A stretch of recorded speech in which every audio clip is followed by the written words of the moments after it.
Today's agenda is simple, yet heavy with consequence. We reiterate that we are not here to decide guilt or innocence. Hindi po ito paglilitis. Hindi pa. We are here for one question. Isang tanong lang. May sapat bang batayan para ituloy ang proseso ng impeachment? That is the only question before us today. Are there sufficient grounds to proceed? Sufficient grounds. That is the question. Wala nang iba. Let us be clear. Today is not about judgment.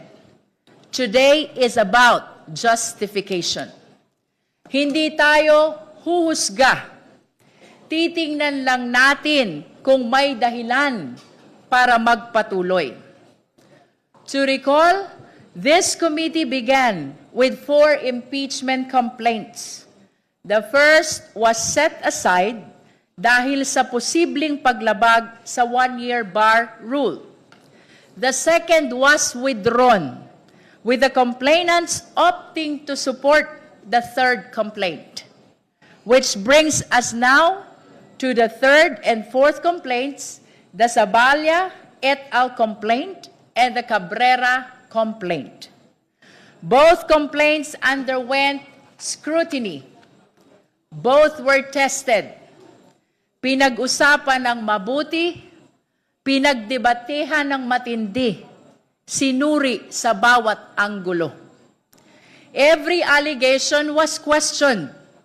Every point was challenged. Every argument was tested. At tandaan po natin, hindi lang ito ilang pahina. These complaints came with voluminous records, pages upon pages, with annexes and supporting documents. Hindi lang binasa, ito ay inaral. And at the end of that long process, both the Zaballa et al. Complaint and the Cabrera complaint were found sufficient in form and substance. At bakit mahalaga iyon? Because the accusations are not trivial. They are serious, they are weighty, they demand answers.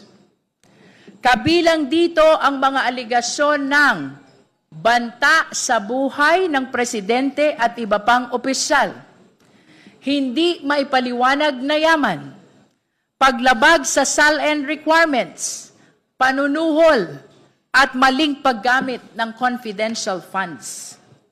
Kung ganito kabigat ang mga paratang, hindi pwedeng manahimik. Kailangan itong sagutin.